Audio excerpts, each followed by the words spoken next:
হবিগঞ্জের জুলাই যোদ্ধা এবং সমন্বয়ক মাহাদিকে হাসানকে গ্রেপ্তারের প্রতিবাদে এই মুহূর্তে শাহবাগে উত্তাল হয়ে উঠেছে এবং পুরো এলাকাটি এই মুহূর্তে কিন্তু ব্লকেট কর্মসূচি পালন করছে বৈষম্য বিরোধী ছাত্র আন্দোলনের কেন্দ্রীয় নেতৃবৃন্দ। এবং সন্ধ্যা থেকেই কিন্তু হবিগঞ্জ এলাকা এবং সদর থানার সামনে কিন্তু যারা নেতাকর্মী রয়েছেন তারাও কিন্তু এই গ্রেপ্তারের প্রতিবাদে থানার সামনে অবস্থান নিয়েছেন। এবং আমরা এই মুহূর্তে দেখছিলাম যে বৈষম্য বিরোধী ছাত্র আন্দোলনের কেন্দ্রীয় সমন্বয়ক যিনি ছিলেন এবং রিফাত রশিদ তিনি কথা বলছেন, আমরা একটু তার কথা শোনার চেষ্টা করব।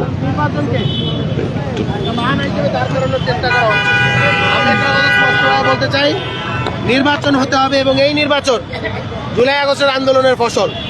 সুতরাং জুলাই আগস্টের বিপ্লবীদের গায়ে হাত তুলে তাদেরকে গিয়ে কলঙ্কিত করে এবং তারা যে ইন্ডেমনিটি পেয়েছে সেটাকে ব্যাহত করে আমরা কোনোভাবেই এই ধরনের অনৈতিক কার্যক্রম এবং পুলিশি নিয়ম বহির্ভূত পুলিশ আমলাতান্ত্রিক জটিলতাকে আমরা প্রশ্রয় দিব না। সেই সাথে আরও একটা কথা, স্বরাষ্ট্র মন্ত্রণালয় থেকে আপনারা দেখতে পেয়েছেন যে অধ্যাদেশ জারি করা হয়েছিল, ওসিরা এসপিরা সে অধ্যাদেশ ভায়োলেট করেছে। সুতরাং হবিগঞ্জের যে এসপি এবং হবিগঞ্জের যেই সদর থানার ওসি তাদেরকে গিয়া অবিলম্বে পদত্যাগ করতে হবে, তাদেরকে অব্যাহতি দিতে হবে এবং সেই সাথে আমরা আমাদের কর্মসূচি চালিয়ে যাব। আমাদের রাজনৈতিক যে দফা সামনে যে আমরা দফাটি দিব সেটি আসছে, আপনারা অপেক্ষা করুন। এবং বাংলাদেশের ছাত্র জনতাকে বলবো, বিশেষ করে যারা ঢাকায় আছেন আপনারা শাহবাগ চলে আসুন। আজকে মেহেদী, কালকে আপনি, পরশুদিন আমি, পরের দিন গোটা বাংলাদেশের স্বাধীনতা, সার্বভৌমত্ব, আঞ্চলিক অখণ্ডতা এবং জুলাই গণ অভ্যুত্থানকে রক্ষায় আপনারা শাহবাগে চলে আসুন। ইনকিলাব জিন্দাবাদ। আমরা অফিসিয়াল একটা প্রেস কনফারেন্স করব, অফিসিয়াল প্রেস কনফারেন্সে আপনাদের সকলের প্রশ্নের উত্তর দেওয়া হবে। আমরা সেখানে আমাদের দফা দেবো, ততক্ষণ পর্যন্ত আপনাদেরকে অপেক্ষা করতে আহ্বান জানাচ্ছি।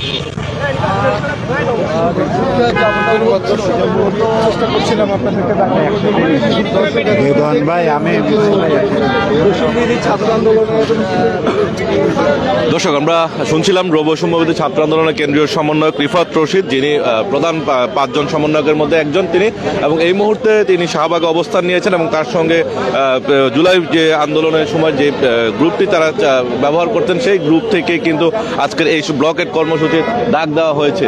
এবং সেখানে কিন্তু আমরা দেখছিলাম যে আরেক সমন্বয়ক মোহাম্মদ হাসিব আল হাসান তিনি কিন্তু ইতিমধ্যে এখানে উপস্থিত হয়েছেন এবং আমরা দেখছিলাম যে তারা একটি কিছু লাকড়ির মধ্যে আগুন জ্বালিয়ে এবং টায়ারে আগুন জ্বালিয়ে কিন্তু এই মুহূর্তে শাহবাগ ব্লকেট করেছেন। এবং আমরা আপনাদেরকে সরাসরি যুক্ত করেছি এবং দেখানোর চেষ্টা করছিলাম এখানকার সার্বিক পরিস্থিতি। এই মুহূর্তে আবারও উত্তাল হয়ে উঠেছে বৈষম্য বিরোধী ছাত্র আন্দোলনের যে কেন্দ্রীয় সমন্বয়কের ডাকে শাহবাগ ব্লকেট কর্মসূচি। এবং সেই ব্লকেট কর্মসূচিতে এই মুহূর্তে দেখছিলাম যে যারা রাতের যে গাড়িগুলো রয়েছে এবং সেটি কিন্তু ইতিমধ্যে চারপাশে কিন্তু ব্লকেট এবং স্থবির হয়ে পড়েছে এবং পুরো এলাকা জুড়ে কিন্তু আস্তে আস্তে ছাত্র জনতা আরও বৃদ্ধি পাচ্ছে। এবং এই পাশটা যদি আমরা দেখাই এলিভেন্ট রোডের এলাকাটিতে, এবং সেটিতে কিন্তু দুটি ব্লকেট রাখা হয়েছে এবং সেখানে একটি ব্লকেটে কিন্তু লেখা আছে আমরা হাদি ইনকিলাব জিন্দাবাদ। অর্থাৎ যে গত কয়েকদিন আগেও থেকে কিন্তু হাদি হত্যা বিচারের কারণে এই হাদি চত্বর অর্থাৎ যে শাহবাগ মোড়ে এদিকে নতুন নামকরণ করা হচ্ছে হাদি চত্বর, এবং সেই হাদি চত্বর থেকে কিন্তু ব্লকেট কর্মসূচি পালন করে এবং হাদি হত্যার বিচারের দাবিতে। এবং এছাড়াও এখানে এই পাশে যদি আমরা একটু দেখাই আপনাদেরকে মৎস্য ভবন সাইডের রাস্তাটি, এবং সেটিও কিন্তু ইতিমধ্যে ব্লকেট রয়েছে এবং ট্রাক বাস সবকিছু কিন্তু স্থবির এবং এখানে স্থান একদম একেবারে ব্লকেট হয়ে আছে। এবং ঠিক আরেকটা পাশে অর্থাৎ আমরা যদি বারডেম হাসপাতালের সামনে এই পাশটা দেখাই, এবং সেখানেও কিন্তু ইতিমধ্যে বিভিন্ন গাড়িগুলো কিন্তু স্থবির হয়ে আছে এবং সেগুলো আটকে দেওয়া হয়েছে।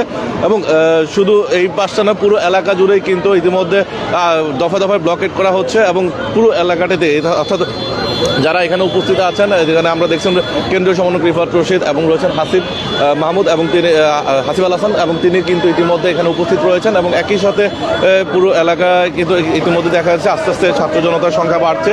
অর্থাৎ যে হবিগঞ্জে যে জেলা সমন্বয়ক ছিলেন এবং মেহেদী হাসান অর্থাৎ তিনি কিন্তু ইতিমধ্যে আটক হয়েছেন এবং তাকে আটক করা হয়েছে এবং সেই প্রতিবাদে কিন্তু আজকের এই কর্মসূচি পালন করা হচ্ছে। এবং তবে তার কিছু বক্তব্য নিয়ে কিন্তু ইতিমধ্যে সামাজিক যোগাযোগ মাধ্যমে বেশ আলোড়ন তৈরি করে এবং সেখানে তিনি কিন্তু সেখান থেকে কিন্তু একটা জিনিস লক্ষ্য করা যাচ্ছে এবং সেখানে তার যে বক্তব্য রয়েছে এবং সেই বক্তব্য কিন্তু অনেকে প্রতিবাদ জানিয়েছেন। এবং সেখানে কিন্তু তিনি কথা প্রসঙ্গে বলেছিলেন যে জুলাই আন্দোলনের সময় থানা এবং পুড়িয়েছিলেন এবং পুলিশকেও হত্যা করেছেন এমন একটি অভিযোগ উঠেছিল এবং সেই অভিযোগের প্রেক্ষিতে কিন্তু মূলত আজকের এই তাকে গ্রেপ্তার দেখানো হয়েছিল এবং তাকে আটক করা হয়েছে। এবং তবে যদিও তার বিষয়টি নিয়ে থানা পুলিশের পক্ষ থেকে জানানো হয়েছে যে তাকে এখনো আনা হয়নি, তবে তার সহকর্মী যারা ছিলেন তারা কিন্তু বলছিলেন বারবারই যে তাকে আসলে সিভিল পোশাকে বাসা থেকে তুলে নেওয়া হয়েছে। অর্থাৎ কেউ বলছিলেন সে তাকে আটক করা হয়েছে, আবার কেউ কেউ বলছেন থানা থেকে বলা হয়েছিল যে তাকে আনা হয়নি। অর্থাৎ এটা নিয়ে কিন্তু অনেকের মধ্যে দ্বন্দ্ব রয়েছে এবং এই মুহূর্তে অনেকটাই নিশ্চিত হয়েছে যে যারা তার সহযোদ্ধা ছিলেন জুলাই আন্দোলনে, যার সাথে সহযোদ্ধা ছিল এবং একই সঙ্গে যারা তার সঙ্গে যারা কাজ করতেন এবং হবিগঞ্জ জেলাতে যারা রয়েছেন তারা সবাই দাবি করছিলেন যে তাকে আটক করা হয়েছে এবং তাকে অতি দ্রুত মুক্তি দেওয়া হবে। এবং এই জায়গা থেকে যদি বলা চলে এবং তার যে বক্তব্য ঘিরে কিন্তু যে আলোড়ন তৈরি হয়েছে সেটি হচ্ছে সে সময় যে আন্দোলনে ব্যাপক সমস্যা ছিল, ব্যাপক আন্দোলনে তৈরি হয় এবং সেই আন্দোলনের সময় বেশ কিছু মানুষের মধ্যে সেই অভিযোগগুলো ছিল এবং সেই অভিযোগের ওই সময় কিন্তু জুলাই আন্দোলনের সময় যে তীব্রতা ছিল এবং তৎকালীন সময় যে প্রশাসনের যে দমন নিপীড়ন ছিল সেটিতে আসলে ছাত্র জনতার বিপক্ষে অবস্থান নিয়েছিল প্রশাসন। সেই প্রেক্ষিতে কিন্তু মূলত ওই সময় এই ধরনের আক্রমণগুলো করা হয়েছিল এমনটাই দাবি করা হচ্ছিল। এবং সেই আরেকটি বিষয় উল্লেখ্য যে পুলিশ সদস্য অর্থাৎ যে সন্তোষকে যে মামলার বিষয় মৃত অর্থাৎ তাকে হামলা করা হয়েছে এবং তাকে মারার বিষয়টি যেটি তিনি দাবি করেছিলেন ওসির সামনে, এবং সেই বক্তব্যের প্রেক্ষিতে কিন্তু বেশ কিছু তথ্য উপাত্ত এবং সামাজিক যোগাযোগ মাধ্যমে বেশ কিছু আলোড়ন তৈরি হয়েছে এবং সেখান থেকে দুটি পক্ষ এখানে অবস্থান নিয়েছে এবং একটি পক্ষ বারবারই বলছেন যে যেহেতু হত্যাকাণ্ডের স্বীকারোক্তি থাকার পরেও কেন তাকে আটক করা হবে না, এমনটা যেমন প্রশ্ন উঠেছে। তার পাশাপাশি কিন্তু প্রশ্ন উঠেছে যে জুলাই আন্দোলনের সময় কিন্তু সেই সন্তোষ অর্থাৎ এসআই সন্তোষ কিন্তু ইতিমধ্যে যেটা দাবি করা হচ্ছে বৈষম্যবিরোধী ছাত্র আন্দোলনের পক্ষ থেকে এবং সেখান থেকে প্রায় 9 জনকে কিন্তু ছাত্র জনতাকে হত্যা করা হয়েছিল, সেই এসআই হত্যা করেছিলেন এবং তার প্রেক্ষিতেই কিন্তু মূলত এই ধরনের ওই সময় উত্তাল দিনের সময় কিন্তু আসলে যখন নিজের বুকে গুলি লাগে এবং গুলিবিদ্ধ হয় তখন কিন্তু সকলেই কিন্তু প্রতিবাদ গড়ে তোলে এবং সেই প্রতিবাদের মুখেই মূলত সেই ধরনের ঘটনাগুলো ঘটেছিল এবং সেটি কিন্তু পরবর্তীতে অন্তর্বর্তীকালীন সরকার আসার পরে যে গেজেট প্রকাশ হয়েছে সেখানে কিন্তু অনেকটা দায় মুক্তি দেওয়া হয়েছে। অর্থাৎ এখানে আজকে যে রিফাত রশিদ তিনি তার বৈষম্যবিরোধী ছাত্র আন্দোলনের প্রধান সমন্বয়কদের মধ্যে একজন এবং তিনি কিন্তু দাবি করেছেন যেখানে দায় মুক্তি দেওয়া হয়েছে সেখানে কেন আবারও জুলাই যোদ্ধাদের উপর হয়রানি করা হবে এবং এই ধরনের মিথ্যাভাবে তাকে গ্রেপ্তার করা হবে। অর্থাৎ যারা এখনো প্রশাসনে রয়েছেন তাদের বিরুদ্ধে তারা অভিযোগ তুলেছেন যে যারা এখনো বিগত আওয়ামী সরকারের সময় যারা এখনো প্রশাসনে রয়েছেন তারাই আসলে জুলাই যোদ্ধাদেরকে দমন নিপীড়নের কার্যক্রম অব্যাহত রেখেছেন এবং সেটাকে তাদেরকে অতি দ্রুত অব্যাহতি প্রদান করতে হবে এবং প্রশাসন থেকে এবং তাদেরকে সরিয়ে দিতে হবে এবং জুলাই যারা আন্দোলনের সাথে যারা ধারণ করে তারাই তাদেরকে আসলে প্রশাসনে রাখার বিষয়টা। এবং এই মুহূর্তে আমরা যদি একটু আপনাদেরকে সার্বিক পরিস্থিতি দেখানোর চেষ্টা করি এবং সেখানে কিন্তু আমরা একটুর মধ্যে দেখছিলাম যে বৈষম্যবিরোধী ছাত্র আন্দোলনে বেশ কয়েকজন, যেমন এই মুহূর্তে আমরা আরেকজন দেখছিলাম যে মাহিন সরকার, তিনিও কিন্তু এখানে এসে উপস্থিত হয়েছেন এবং তার পাশাপাশি রয়েছেন রিফাত রশিদ, রয়েছেন হাসিব আল হাসান এবং রয়েছেন একজন নারী সমন্বয়ক যিনি ছিলেন এবং তিনিও ইতিমধ্যে এখানে এসছেন এবং আরও বেশ কয়েকজন নারী সমন্বয়ক এখানে আমরা দেখতে পাচ্ছি তাদের উপস্থিতি এবং একই সাথে পুরো এলাকাতে কিন্তু আস্তে আস্তে ছাত্র জনতার অবস্থান কিন্তু আরও বৃদ্ধি পাচ্ছে এবং শাহবাগ এই মুহূর্তে কিন্তু ব্লকেট কর্মসূচি পালন করা হচ্ছে। অর্থাৎ পুরো এলাকায় জুড়ে যদি এখানে বলা চলে যে বৈষম্যবিরোধী ছাত্র আন্দোলনে বা জুলাই আন্দোলনের প্রেক্ষিতে এখন পর্যন্ত যাদেরকে গ্রেপ্তার করা হচ্ছে, হয়রানি করা হচ্ছে, তাদের বিরুদ্ধে কিন্তু সোচ্চার রয়েছে এখনো ছাত্র জনতা এবং সেটি কিন্তু একটি বার্তা এখান থেকে দেওয়া হচ্ছে।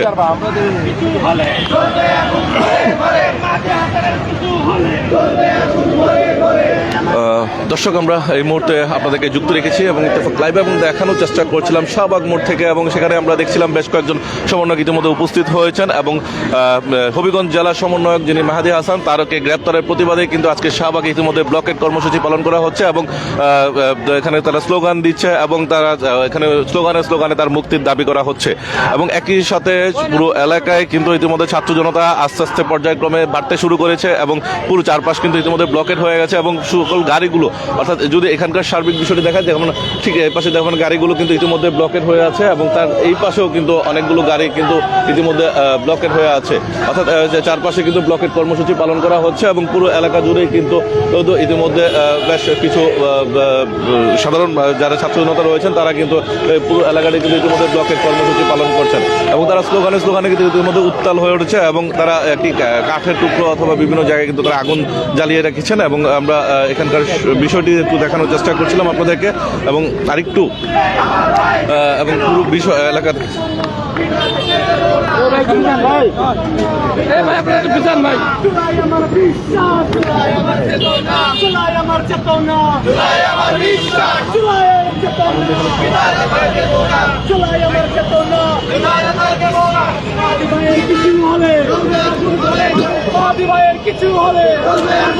দর্শক, আমরা আপনাদেরকে এখানকার শাহবাগের সার্বিক পরিস্থিতি দেখানোর জন্য চেষ্টা করছিলাম এবং এখানে কিন্তু তাদেরকে প্রশাসনকে কিন্তু বৈষম্যবিরোধী ছাত্র আন্দোলনের পক্ষ থেকে প্রায় 1 ঘন্টার একটি আলটিমেটাম দেওয়া হয়েছিল এবং যেই 1 ঘন্টা আলটিমেটামের পরবর্তীতে যখন পর্যন্ত হবিগঞ্জ জেলা সমন্বয়ক মেহেদী হাসানকে যখন এখন পর্যন্ত মুক্তি না দেওয়ার কারণে কিন্তু তারা এখানে এই মুহূর্তে তারা হচ্ছে শাহবাগ ব্লকেট করেছে এবং এখানে কেন্দ্রীয় সমন্বয়কে বেশ কয়েকজন সমন্বয়ক রয়েছেন, উপস্থিত রয়েছেন এবং সেখানে আমরা যে মাহিন সরকার রয়েছেন, রিফাত রশিদ এবং হাসিব আল হাসান এবং তিনিও কিন্তু উপস্থিত রয়েছেন এবং আরও বেশ কয়েকজন নারী সমন্বয়ক তারাও কিন্তু এখানে উপস্থিত রয়েছেন।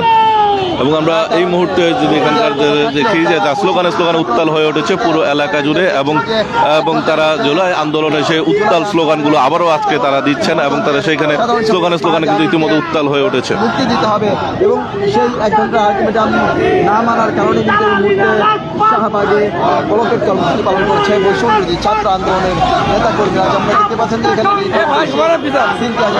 সহ বিভিন্ন পর্যায়ের বৈষম্যবিরোধী ছাত্র আন্দোলনের নেতাকর্মীরা কিন্তু উপস্থিত রয়েছে এবং বিভিন্ন স্লোগানে কিন্তু এখানে এবং সরকারের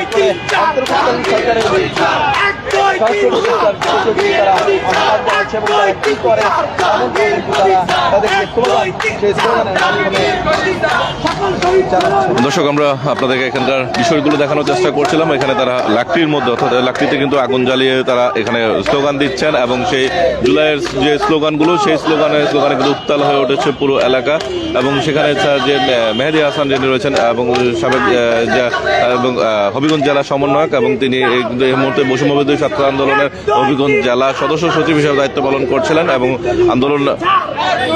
আন্দোলনের সময় তিনি কিন্তু ইতিমধ্যে তিনি সমন্বয়ক হিসেবে দায়িত্ব পালন করছেন এবং ওখানে এবং সেই তার যে একজন সহযোদ্ধাকে আটক করা হয়েছিল সেই আটকের প্রেক্ষিতে কিন্তু তিনি থানায় গিয়েছিলেন গতকালকে এবং তিনি তার একটি ভিডিও কিন্তু সামাজিক যোগাযোগ মাধ্যমে ভাইরাল হয় এবং সেই প্রেক্ষিতে কিন্তু সেখানে তিনি বেশ কিছু বিতর্কিত মন্তব্য করেন এবং যার মন্তব্যের প্রেক্ষিতে আছে তাকে আটক করা হয়েছে এমনটাই দাবি করা হচ্ছে এবং যদিও সেই জায়গা থেকে হচ্ছে বৈষম্যবিরোধী ছাত্র আন্দোলনের নেতারা তারা হচ্ছে ভিন্ন একটি দাবি উপস্থাপন করেছেন।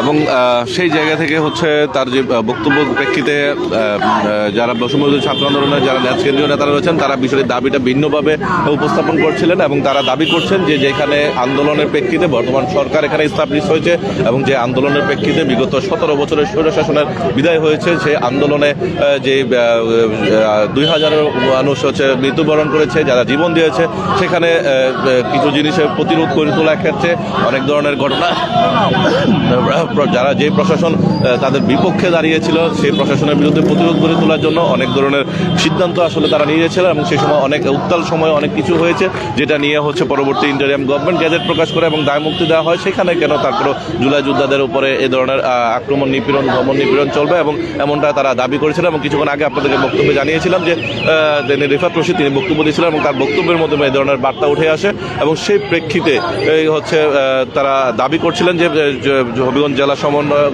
যিনি রয়েছেন সদস্য সচিব এবং তাকে মুক্তির দাবিতে তারা এখানে এই মুহূর্তে উত্তাল হয়ে উঠেছে শাহবাগ এলাকা এবং সেখানে আমরা দেখছিলাম বেশ কেন্দ্রীয় সমন্বয়কদের অনেকে এখানে উপস্থিত হয়েছেন মাহিন সরকার, আছিলেন রিফাত রশিদ সহ বেশ কয়েকজন রয়েছে এবং আর রয়েছেন সমন্বয়ক সিনথিয়া আক্তার, তিনিও ওখানে উপস্থিত রয়েছেন এবং বিভিন্নভাবে তারা যারা সাধারণ ছাত্র জনতা বৈষম্যবিরোধী ছাত্র আন্দোলনের সাথে যারা জড়িত তারা কিন্তু স্লোগান দিচ্ছেন এবং স্লোগানে কিন্তু ইতিমধ্যে উত্তাল হয়ে উঠেছে শাহবাগ অঙ্গন এবং পুরো এলাকা কিন্তু ইতিমধ্যে ব্লকেট কর্মসূচি পালন করা হচ্ছে এবং আমরা যদি ঠিক এই পাশটা আপনাদেরকে একটু ঘুরিয়ে দেখানোর চেষ্টা করি, আমরা দেখছেন এখানে বেশ কিছু গাড়ি অনেক এবং লম্বা এবং সিরিয়ালে বিভিন্ন গাড়িগুলো তারা কিন্তু যানজট তৈরি হয়ে গেছে এবং তাদেরকে ব্লকেট করা কর্মসূচি পালন করার কারণে তারা কিন্তু ব্লকেট হয়ে আছেন এই মুহূর্তে এবং ঠিক এই পাশটাতে যদি আমরা একটু আপনাদেরকে দেখাই ঠিক এই জায়গাটাতেও কিন্তু ইতিমধ্যে ব্লকেট কর্মসূচি হচ্ছে। তবে অ্যাম্বুলেন্স এবং লাশবাহী গাড়ি যেগুলো রয়েছে সেটি কিন্তু এই ব্লকেটের কর্মসূচির আওতার বাইরে রয়েছে এবং সেই গাড়িগুলো কিন্তু ইতিমধ্যে যাওয়া আসা করছেন বিভিন্ন মেডিকেলে এবং আমরা দু একজনের সাথে যারা আন্দোলনকারী রয়েছেন এই মুহূর্তে তাদের সাথে কথা বলার চেষ্টা করবো এবং আরেকটু জানার চেষ্টা করবো এখানকার সার্বিক বিষয়টি। তবে এখানে তারা কিন্তু অনেকেই স্লোগান দিচ্ছিলেন এবং স্লোগানে কিন্তু ইতিমধ্যে উত্তাল পরিস্থিতি তৈরি হয়েছে শাহবাগ এলাকা জুড়ে। এবং যারা কথা বলছিলেন এবং তাদের সঙ্গে আমরা একটু কথা বলি, তাদের বক্তব্য একটু নেওয়ার চেষ্টা করি। এই ভায়োলেন্সগুলো খুবই স্বাভাবিক। যখনই কোনো রাষ্ট্রে হচ্ছে গণঅভ্যুত্থান হয় তখন হচ্ছে এই ধরনের ভায়োলেন্স দেখা যায়। এখন আপনারা যদি এই ভায়োলেন্সকে কেন্দ্র করে এই ভায়োলেন্স তারা কেন করেছিল যে তাকে গ্রেপ্তার করতে থাকেন, তাহলে তো আমাদের বলতে হয় যে ৭১-এর সময় যারা হচ্ছে পাক হানাদার বাহিনীকে হচ্ছে গুলি করেছিল, যারা হচ্ছে আমাদের আজকে আমরা বলি মুক্তিযোদ্ধা, তাদেরকে আমরা বীরের সম্মান দিই, তাহলে তো সেখানে প্রশ্ন রয়ে যায়। সুতরাং বিপ্লব কিংবা যুদ্ধের সময় ধরনের ভায়োলেন্স হয়ে থাকে এবং তার পরবর্তীতে কিন্তু আমরা আসলে বাংলাদেশে মুক্তি পেয়েছি। সো আমরা চাই না যে এই ধরনের বিপ্লব বা ভায়োলেন্স যাদের করার কাছে আমরা মুক্তি পেয়েছি তারা কোনো ধরনের হয়রানির শিকার হোক। ধন্যবাদ। আপনাদের দাবির প্রেক্ষিতে এখন পর্যন্ত প্রশাসনের পক্ষ থেকে কোনো ধরনের আশ্বস্ত বা কমন যোগাযোগ আপনাদের হয়েছে কিনা? আমরা যখন হচ্ছে হবিগঞ্জ জেলার যে এসআই আছে তার সাথে যখন যোগাযোগ করার চেষ্টা করি, তিনি আমাদেরকে জানান যে আপাতত তাকে হচ্ছে কোনো ধরনের মামলা দেওয়া হচ্ছে না। আসলে আপাতত কথার মানেটা কি বোঝায়? কারণ আপনারা জানেন যে আকাশে যত না তারা থাকে, আইনে তার চেয়ে বেশি ধারা থাকে। সুতরাং পুলিশ চাইলেই তাকে হত্যাযোগ্য করে তুলতে পারে।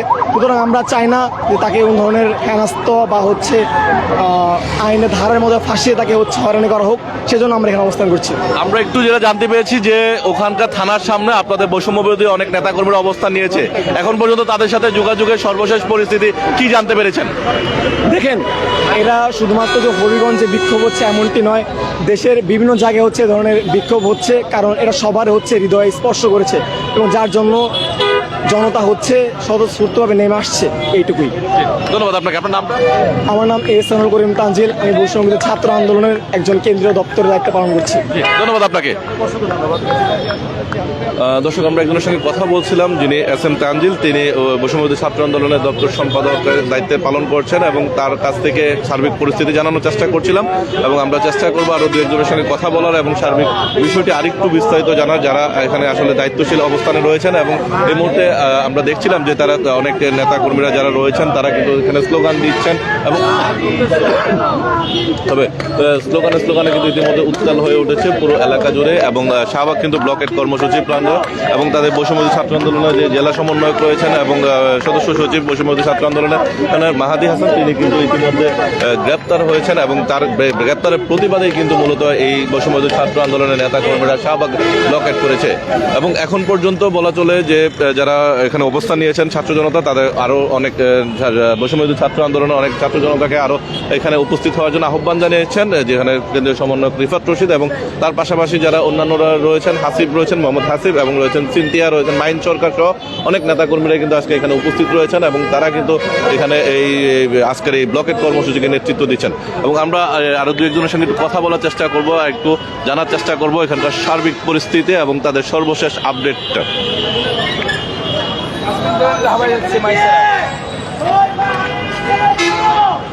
আচ্ছা, আমরা একটু জানতে চাচ্ছি আপনারা যে আন্দোলন সংগ্রাম এই মুহূর্তে ব্লকেট করেছেন এবং সর্বশেষ পরিস্থিতি প্রশাসনের সাথে যোগাযোগ হয়েছে কিনা, এবং হবিগঞ্জ জেলায় যারা স্থানীয় নেতাকর্মী আছেন তারাও দেখছি থানা ঘেরাও করেছে, এখন পর্যন্ত আপনার কাছে সর্বশেষ তথ্য কি আছে? এই মুহূর্তে আমাদের কাছে আমাদের যারা বৈষম্য ছাত্র আন্দোলন হবিগঞ্জ জেলার সদস্য আছেন, কর্মীরা আছেন, তারা থানা ঘেরাও করে রেখেছেন ইতোমধ্যেই। আমরা ইতোমধ্যে হবিগঞ্জ এসপির সাথে কথা বলেছি, তারা বলেছেন তাকে এই মুহূর্তে পুলিশের ওই পেটানো না মামলায় অন্য মামলায় তাকে গ্রেফতার দেখাবে। তো আমরা বাংলাদেশের নজিরবিহীন দেখে আসছি যে একটা সাধারণ মানুষ পুলিশ গ্রেফতার করে কিন্তু হাজারো হাজারো মামলাদের ছেলেটার জীবন শেষ করে যায়। আমাদের পক্ষ থেকে ইতোমধ্যে আমাদের সেন্ট্রাল কমিটির পক্ষ থেকে ইতোমধ্যে ষষ্ঠ উপদেষ্টা আইন উপদেষ্টাকে ফোন দেওয়া হয়েছে কিন্তু তারা কল রিসিভ করেননি। পাশাপাশি আমরা আইজিপিকে ফোন দিয়েছিলাম আমাদের বাহারুল আলম স্যারকে, তার পক্ষ থেকে সন্তোষজনক কোনো বক্তব্য আমরা পাই নাই। আর আমরা 1 ঘন্টা আলটিমেটাম দিয়েছিলাম, বাট এখনো পর্যন্ত সে আলটিমেটামে কোনো ফল আমরা পাই নাই। যতক্ষণ পর্যন্ত মাহাদিরকে না ছাড়া হবে ততক্ষণ পর্যন্ত আমাদের এই ব্লকেটটা চলতে থাকবে। কিছুক্ষণের মধ্যে আমাদের সাংবাদিক সম্মেলন এখানে অনুষ্ঠিত হবে, আপনার থাকবেন এখানে, ওখানে সাংবাদিক সম্মেলন থেকে আমরা আমাদের পরবর্তী কর্মসূচি ঘোষণা করবো। মানে এখন পর্যন্ত আপনারা যে সংগ্রাম করছেন এবং তার যে বক্তব্য বা তাকে যে কি অভিযোগে দেওয়া হবে এরকম কোনো কিছু তথ্য আপনারা পেয়েছেন কিনা? এখন তাকে বলছে অন্য অভিযোগ দিতে হবে, জুলাই বিপ্লবে কোনো একটা অভিযোগ তারা দিবে বোঝা যাচ্ছে, তারা স্বীকার করতেছে না। যদি সেই অভিযোগে দিতে হয় ইন্টারিম সরকারকে বলবো, তাহলে সকল উপদেষ্টা পরিষদের সকল সদস্য আছেন, যারা সমন্বয়ক আছেন, হাসিব ভাই, নাহিদ ভাই, আমাদেরকে গ্রেফতার করুন তাহলে একই মামলায়। কারণ হাসিব আমাদের মাদিকে আমাদের তারিমাকেও তো গ্রেফতার করছেন জুলাই বিপ্লবী তাহলে আসিফ ভাই নাহিদ ভাই আমাদেরকে গ্রেফতার করে ষোলো ঘন্টা আপনাদের পূর্ণ হবে। ডক্টর ইউনূস সাহেবকে বলতে চাই স্যার আপনিও কিন্তু একই মামলা অ্যারেস্ট হতে পারেন। এই জুলাই বিপ্লবের হাজারো স্টুডেন্টের লাশের উপর দাঁড়ানো সরকার আপনি যদি আমাদের এই মুহূর্তে পাশে না দাঁড়ান তাহলে পাশে দাঁড়াবে কে? আমাদের কিছুক্ষণের মধ্যে আমাদের কর্মসূচি ঘোষণা করাবে, আপনাদের পাশে থাকার জন্য অনুরোধ জানাচ্ছি। ধন্যবাদ। জি, ধন্যবাদ আপনাকে। দর্শক, আমরা একজনের সঙ্গে কথা বলছিলাম এবং যিনি জানিয়েছিলেন যে এখানকার সার্বিক পরিস্থিতি এবং সর্বশেষ অবস্থা, তবে তারা যে আলটিমেটাম দিয়েছেন সেটিকে প্রশাসনের পক্ষ থেকে অনেকটাই প্রত্যাখ্যান করা হচ্ছে বলে এমনটাই তিনি ইঙ্গিত করেছেন এবং তিনি আরও কঠোর কর্মসূচি আসবে সামনের দিকে এমনটা তিনি ঘোষণা করেছেন। এবং সবকিছু মিলিয়ে বলা চলে যে এখন পর্যন্ত যারা আন্দোলন রয়েছেন এবং তারা তাদের আন্দোলন সংগ্রাম চালিয়ে যাবেন এবং পরবর্তীতে তারা নতুন কর্মসূচি নিয়ে আবারও রাজপথে নামবেন। অর্থাৎ জুলাই আন্দোলনের সময় যারা আন্দোলন সংগ্রামে করেছেন এবং সেখানে ছাত্র জনতা সহ সারা দেশবাসী কিন্তু রাজপথে নেমে এসেছিল এবং সেই সময়টাকে যে অপরাধ হিসাবে গণ্য করা হয় এবং যে ইন্টারিয়াম গভর্নমেন্ট যিনি রয়েছেন এবং তারা যে দায়মুক্তি সনদ দিয়েছিল সেটিকে অনেকটা প্রশ্নবিদ্ধ করেছে এমনটাই তারা দাবি করছেন। এবং তার পাশাপাশি অনেকটা বলা চলে যে তারা তাদের যে আন্দোলন সংগ্রাম তাদের অব্যাহত থাকবে এবং যারা দায়িত্বশীল রয়েছেন তারা বিভিন্ন প্রশাসনের বিভিন্ন স্তরের সাথে যোগাযোগ করেছেন এবং তারা কিন্তু তাদের যে অবস্থান সেই অবস্থান থেকে কিন্তু তারা তাদের জায়গা থেকে কিন্তু স্পষ্ট এখনো কোনো সুরাহা পায়নি এবং তারা চেষ্টা অব্যাহত রেখেছেন। একটা শহীদ হত্যার ভিতরে একটা পুলিশকে অ্যারেস্ট করা হয়, তাহলে সারা বাংলাদেশে 2000 শহীদ আছে, তাহলে কয়টা পুলিশকে গ্রেপ্তার করা উচিত? কয়টা পুলিশের নামে মামলা হওয়া উচিত? তার মানে কয়টা পুলিশের নামে মামলা হচ্ছে? আমি যদি এটার ভুল বলে থাকি তাহলে আসেন আমি আপনাদেরকে ব্যাখ্যাটা দিই। আমরা দেখেছি বাংলাদেশের বিভিন্ন জায়গায় পুলিশ এবং ফেসিস্টের লোকজন মিলে গণ অভ্যুত্থানে আন্দোলনে বাধা দিয়েছে, একই সাথে তারা সরাসরি গুলি করেছে। এটা তো দেখেছি আমরা সবাই, তাই না? তারা যে গুলিটা করেছে, আমি ধরে নিলাম আমার একটা ভাই শহীদ হয়েছে, তাকে একটা পুলিশ গুলি করেছে, তাই তো? তাহলে আমার ভাই শহীদ হয়েছে কত? নেওয়ার এবাউট ধরেন 2000, ধরেন 1000ই ধরলাম, তাহলে 1000 পুলিশের ফাঁসি হওয়ার কথা, অ্যারেস্ট হওয়ার কথা। কয়টা পুলিশের ফাঁসি অ্যারেস্ট হয়েছে বলেন? উত্তর আছে আপনাদের কাছে? যদি উত্তর না থাকে তাহলে আর কি বলবো। সেই জায়গা থেকে হাদি ভাই কে ছিল? হাদি ভাই আমাদের একজন বিপ্লবী নেতা ছিল, যিনি সবসময় ভারত বিরোধী কথা বলতেন, আন্দোলন সংগ্রামের কথা বলতেন, দেশের মানুষের মৌখিক কথা বলতেন। তিনি আমাদের বর্তমান যে কালচারটা ছিল তাকে একটা ন্যায়ের জায়গায়, ইনসাফের জায়গায় মানুষ যেন ভোট দেয় নিজেদের অধিকারের জন্য, টাকার বিনিময়ে যেন কেউ ভোট না দেয়, বিরিয়ানির লোভে যেন কেউ ভোট না দেয়, যেটা হাদি ভাই আমাদেরকে শিখিয়ে দিয়ে গিয়েছে। বাতাসা মুড়ি দিয়ে ভাই কিন্তু নির্বাচনে প্রচারণা করেছে।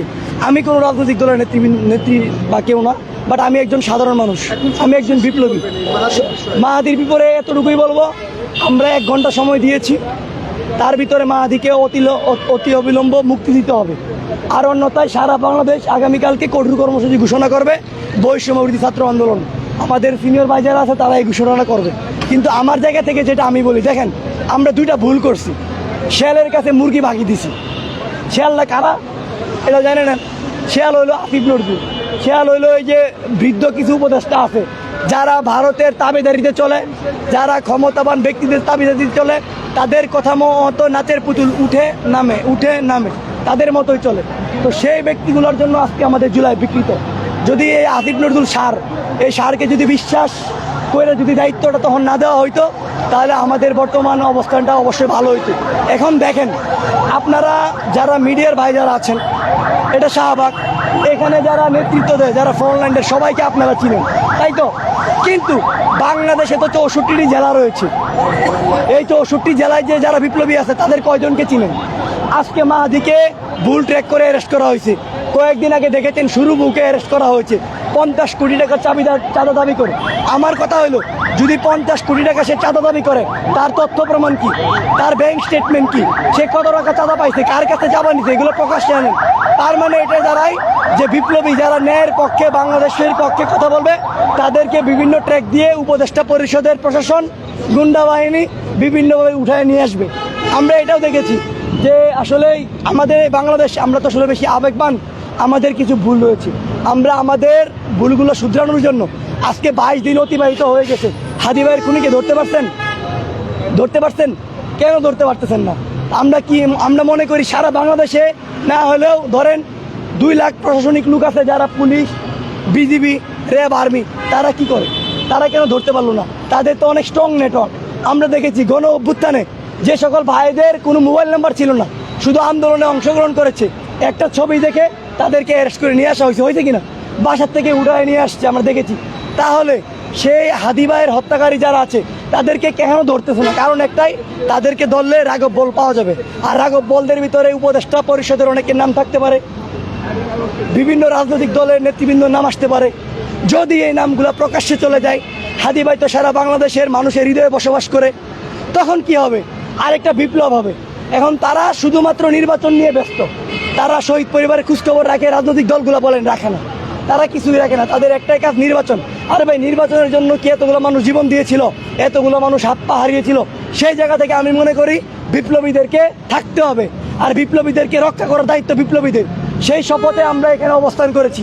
যতক্ষণ পর্যন্ত মাহাদিকে মুক্তি না দেওয়া হবে, ততক্ষণ পর্যন্ত ইনশাল্লাহ আমরা আমাদের কর্মসূচি চলমান রাখবো। ধন্যবাদ সবাইকে। ধন্যবাদ আপনাকে।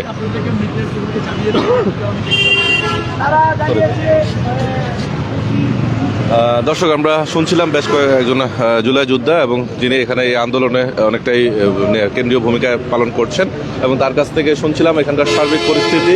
এবং এই মুহূর্তে আমরা দেখছিলাম যে সাধারণ মানুষের মধ্যে যে উচ্ছ্বাস উৎসঙ্গা ছিল, সেটা রাত গভীর পরে আস্তে আস্তে অনেকটাই হচ্ছে আরও স্লোগানের দিক থেকে একটু নীরব হয়ে এসছে। এবং সবশেষ বলা চলে যে এখন পর্যন্ত তাদের যে স্লোগান কর্মসূচি এবং সেটি কিন্তু চলছে, তবে তারা অবস্থান নিয়েছেন এবং তারা কিছুক্ষণ পরে একটি সংবাদ সম্মেলন করবেন। সেই সংবাদ সম্মেলনের মাধ্যমে সর্বশেষ তারা নতুন আপডেট দিবেন।